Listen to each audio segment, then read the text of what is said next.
नमस्कार, मैं आरबी सिंह यादव और आप देख रहे हैं मेरा YouTube channel RB Singh Yadav editor. आज मैं आगरा ताजमहल रिफाइनरी और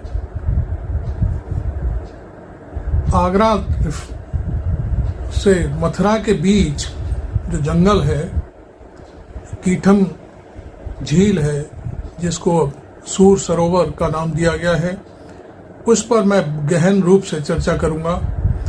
और इस मामले में जो बातें सामने आ रही हैं, पता चला है कि इस सूर सरोवर का जो इलाका है, उसका जो इकोसिस्टम है, इकोसिस्टम को शून्य करने की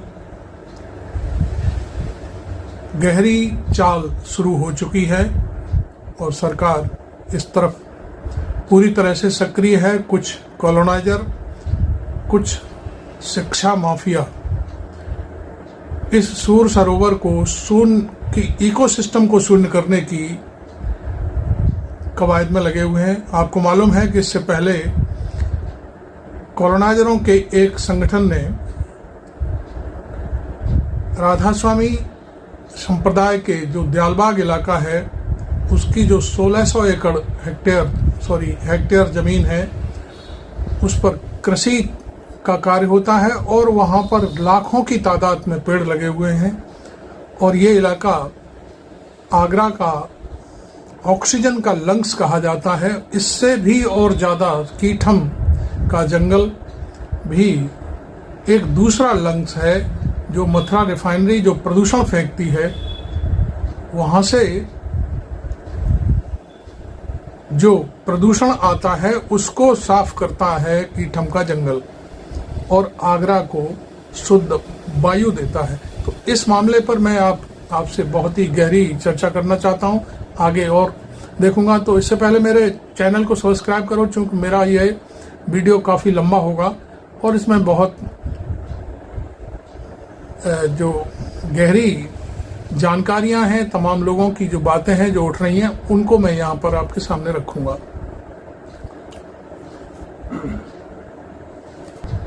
इसका थोड़ा सा इतिहास मैं आपको बता देता हूँ।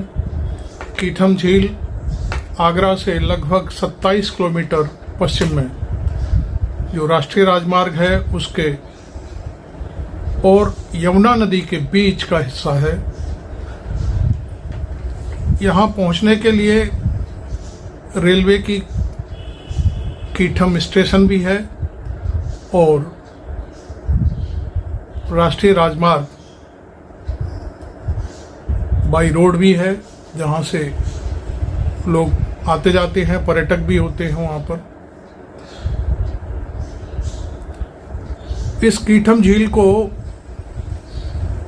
उत्तर प्रदेश के वन विभाग ने 27 मार्च 1991 को, जो इसका पूरा क्षेत्र है करीब 7.13 स्क्वायर किलोमीटर,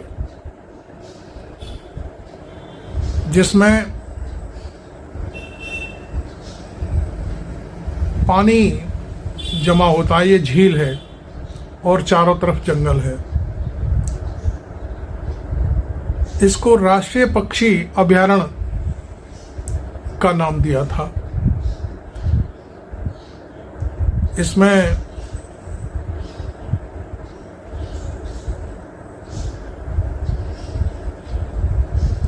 जो पानी है उसमें मैं समझता हूं कि लाखों की तादाद में पक्षी और हजारों की तादाद में पशु, जो जंगली पशु होते हैं, अब तो वहाँ बहुत सारे जो भालू हैं उनके लिए भी एक संरक्षण केंद्र बनाया गया है। खैर,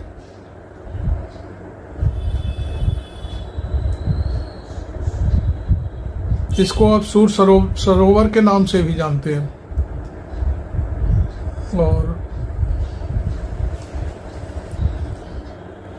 ये एक ऐसा अभयारण्य है कि जो आगरा को भारी मात्रा में ऑक्सीजन देता है, जिससे यहाँ की जनता को काफ़ी सहूलियत होती है जो अपना जीवन जीने के लिए। और इसके साथ साथ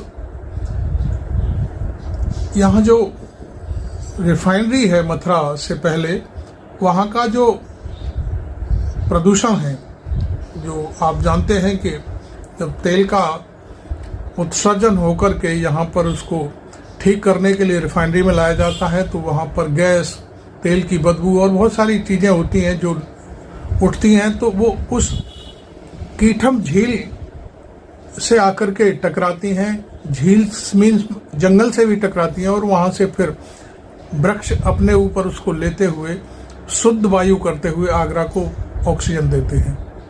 तो ये एक बड़ा महत्वपूर्ण जगह है आगरा के लिए, आगरा के नागरिकों के लिए, खासतौर पर ताजमहल के लिए, क्योंकि पश्चिम में यदि ये जंगल ना होता तो आगरा पूरी तरह से बर्बाद होने की कोशिश में था।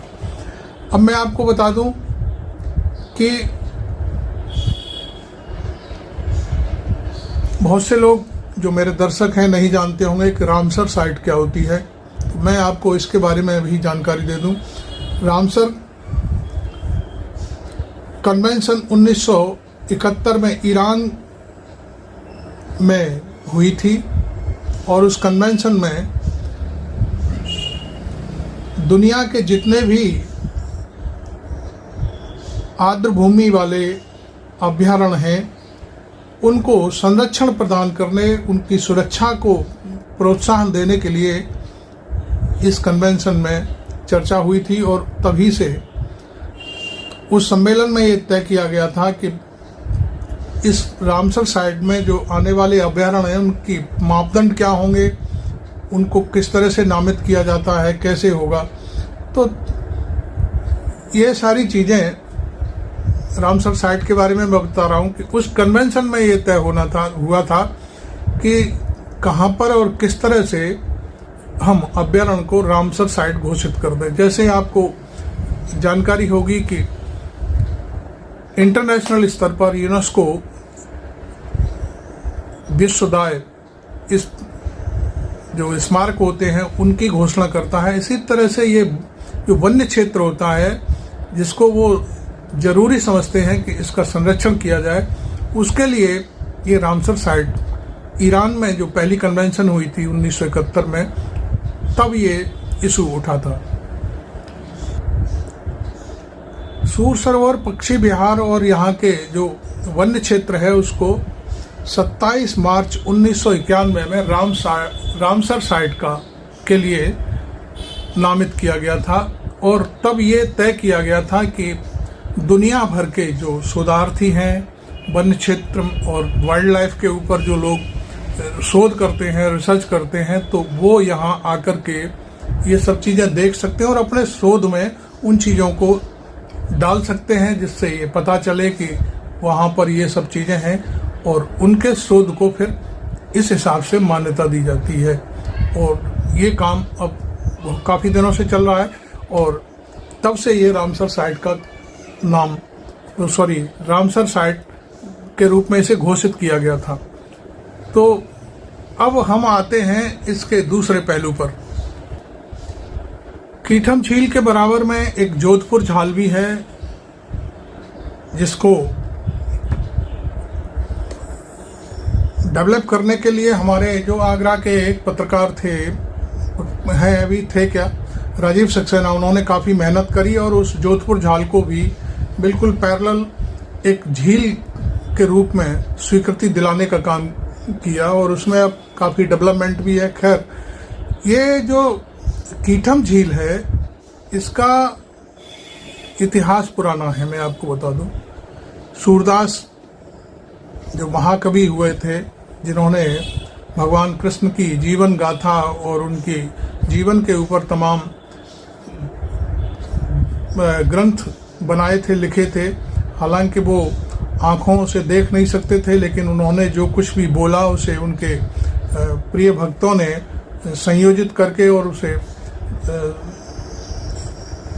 एक ग्रंथ की, एक किताब की शक्ल दी थी। खैर, इस कीठम झील में उनके यहाँ सूरदास के नाम पर एक महाविद्यालय भी चलता है, वो भी वहाँ बड़ा अच्छा काम करता है। जो वहाँ जो बच्चे जिनकी आँख से उन्हें दिखाई नहीं देता, मतलब जो कहना चाहिए जो अंधे होते हैं, उनकी पढ़ाई का काम वहाँ पर होता है। तो ये बहुत बड़ा काम है। खैर, अब ये बात क्यों उठ कर के सामने आ रही है, अब ये मामला क्यों हमारी नज़र में आया है? देखिए, मैं एक चीज़ और इसकी हिस्ट्री बतला दूं कि जो साइबेरियन क्रेन हुआ करते थे, साइबेरियन क्रेन आमतौर पर भरतपुर का जो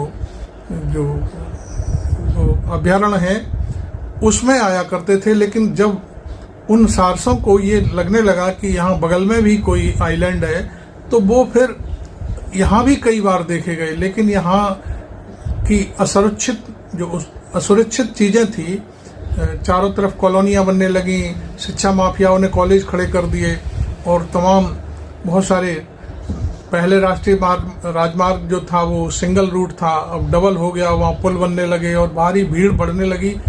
तो उन जो साइबेरियन क्रेन थे उनका आना यहाँ बंद हो गया।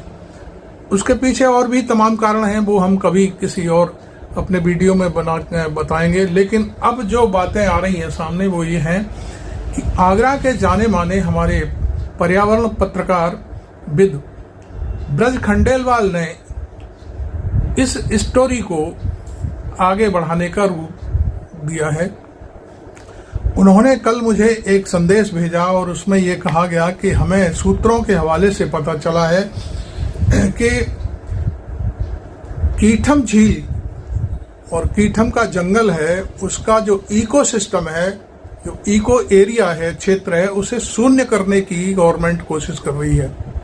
और इस तरह का खेल शुरू हो चुका है। और उस खेल में मैं समझता हूँ कीठम का जंगल है, उसके आसपास के तमाम बिल्डर, तमाम शिक्षा माफिया, जिन्होंने जंगल के बगल में बिल्कुल सट कर के किसानों की जमीन खरीद कर कॉलेज बना लिए हैं, और वहाँ पर जो उनके कॉलोनियों की और वहाँ की जो कॉलेजों की गंदगी है वो सारी की सारी उस कीठम झील में जा रही है, जिससे कीठम झील के अंदर जो पशु पक्षी हैं उस जहरीले पानी से मरने की कगार पर हैं। दूसरा, एक सबसे बड़ी बात यह है कि जो कॉलोनाइजर और कॉलेज बनाने वाले शिक्षा माफिया हैं, उनके नक्शे पास नहीं होते इस इकोसिस्टम की वजह से। क्यों? आपको देखिए, मैं आपको एक मोटी बात बता देता हूं। ताजमहल के पास आसपास 3 किलोमीटर के दायरे में कोई भी नक्शा पास नहीं हो सकता। जितने भी निर्माण हैं वहां पे सारे के सारे अवैध हैं। ये सुप्रीम कोर्ट का आर्डर है, ये मेरा आर्डर नहीं है या मेरी कोई जबान नहीं है। और 500 मीटर के दायरे में तो किसी भी तरह का कोई भी निर्माण भी नहीं हो सकता। देखिए, आपको बता दूं, वहाँ थाना है, बिल्कुल ताजमहल की दीवार से लगा हुआ है। वो थाना आज तक अधूरा बना पड़ा है, क्योंकि सुप्रीम कोर्ट की गाइडेंस है, सुप्रीम कोर्ट का आर्डर है। खैर, इससे बड़ी बात और मैं आपको उदाहरण नहीं दे सकता। कुछ लोगों ने कोशिश करी थी सुप्रीम कोर्ट में जाने की, लेकिन वहां पर उनको फटकार पड़ी। और चूंकि वो राष्ट्रीय स्मारक है और राष्ट्रीय के अलावा उसको अंतर्राष्ट्रीय कहा जाता है, क्योंकि वो विश्वदाय जो इमारत के रूप में, आगरा में तो बहुत सारी विश्वदाय इमारतें हैं, जिसमें करीब 7 के आसपास इमारतें ऐसी हैं जो हेरिटेज के रूप में प्रस्तुत की गई हैं, और उनके आसपास कोई भी निर्माण नहीं हो सकता। उन्हें संरक्षित करना भारत सरकार का काम है। आपको मालूम होगा, archaeological survey of India in सब चीज़ों को देखता है। अब यहाँ पर जो हमारी जो कीठम झील है और कीठम का जो जंगल है, ये मैं समझता हूँ जितना आपको आगरा से पहुँचने में टाइम लगता है, उससे भी ज़्यादा, लगभग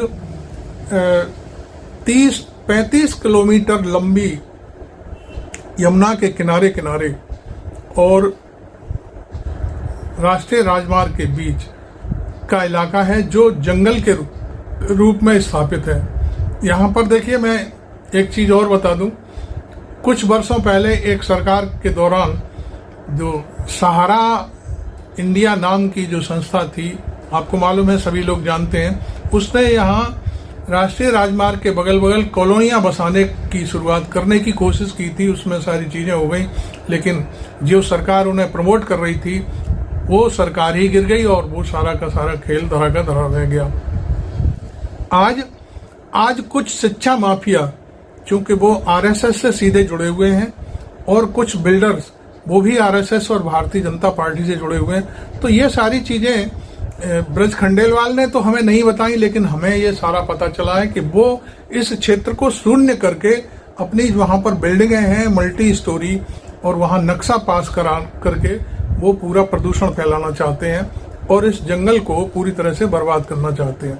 तमाम किसी ने अपना आश्रम भी खोल लिया है, करीब 5-7 बीघा जमीन भी जंगल की तोड़कर, चूंकि वहाँ जंगल के लोग हैं, जो जंगल की रखवाली करने वाले लोग हैं, जो प्रोटेक्ट करते हैं, सरकारी अधिकारी और कर्मचारी हैं, वो कोई किसी कुछ नहीं कहता और ले दे करके वो सारी जंगल को घिरवा देते हैं। यदि आपको मैं बताऊं आज कि कीठम झील के पूरे जंगल को आज से फिर से सर्वे कर दिया जाए तो तमाम ऐसे लोग हैं जो उस जंगल की जमीन पर अपने मकान, भवन और तमाम और भी बहुत सारी चीजें बना करके रखे हुए हैं। लेकिन इस तरफ ना तो गवर्नमेंट का ध्यान है, ना ही जो हमारे वन्य पशुओं के प्रेमी हैं, या जो झीलों के प्रेमी हैं, या कहना चाहिए पर्यावरण प्रेमी हैं, किसी का ध्यान नहीं है। ब्रज खंडेलवाल ने एक बड़ी पहल शुरू की है। उन्होंने एक चिट्ठी लिखी है कल, वो हमने आज अपने समाचार पत्र में भी प्रकाशित किया है। मैं उसकी कॉपी यहाँ पेस्ट कर दूंगा, वो आप देख सकते हैं। उन्होंने आज एक धरना भी रखा है अपना, जो वो रिवर कनेक्ट के नाम से आगरा में यमुना किनारे एक जो यमुना आरती स्थल है, उस पर धरना भी उनका शुरू होगा 4 बजे से। तो ये सारी चीजें अब सामने आ गई हैं और उन्होंने अपील भी करी है कि भैया जो पर्यावरण प्रेमी हैं वो सब आएं और इस धरने के जरिए इस बात को सुर दें अपना कि जो यूपी सरकार है इस कीठम झील का जो इकोसिस्टम है उसे शून्य करने की कोशिश ना करे। अब पता नहीं क्या होगा, ये तो हम नहीं जानते, लेकिन कुछ पर्यावरण प्रेमी जो लोग हैं वो इस तरफ पूरी तरह से इंगित हैं। और मैं इस वीडियो को मैं भारत सरकार को भी टैग करूंगा, और जो हमारे तमाम जाने माने यूट्यूबर्स हैं उनको भी इस मामले में कोशिश करूंगा कि वो इस पर ध्यान दें और इस पर अपनी टीम भेज करके इस चीज का पूरा अध्ययन कराएं और वीडियो प्रसारित करें, जिससे आम जनता इससे जागरूक हो। खैर, मैं आपको इस मामले में अभी कुछ और जानकारियां देना चाहूंगा, क्योंकि जो झील है उसमें जो पानी आ रहा है उसकी वजह से तमाम जीव जंतु जो झील के अंदर हैं उनका भी सिस्टम खराब हो जाता है और वो मरने लगते हैं। और जो बिल्डिंग्स बनेंगी और जो कॉलेज स्थापित होंगे उनसे शोर शराबा होगा, और वहाँ पर जो पक्षी हैं, जो बर्ड्स हैं, उनका रैन बसेरा पूरी तरह से खत्म हो जाएगा। और इसके साथ साथ जो ऑक्सीजन का लंग के रूप में ये कीठम झील कीठम का इलाका काम करता है वो पूरी तरह से समाप्त हो जाएगा। आपको मैं बता दूं, मैं अब वीडियो में पहले भी कह चुका हूं कि दयालबाग में भी इस तरह की कोशिश हुई, तमाम जगहों पर तोड़फोड़ हुई। पहले जो यहाँ पर जिलाधिकारी थे उन्होंने बहुत कोशिश करी कि किसी तरह से दयालबाग की जमीनों को हड़पने की कोशिश की जाए और चारों तरफ वहाँ पर बिल्डर लॉबी को बसा दिया जाए, जिससे इस क्षेत्र का पूरा जो पर्यावरण है पूरी तरह से नष्ट हो जाए। तो थैंक यू वेरी मच। आपने मेरा चैनल अभी तक सब्सक्राइब नहीं किया है तो जरूर करें, और इस वीडियो को आम आवाम तक पहुंचाने के लिए, पर्यावरण प्रेमियों तक पहुंचाने के लिए शेयर करें, और वीडियो को लाइक करना बिल्कुल ना भूलें।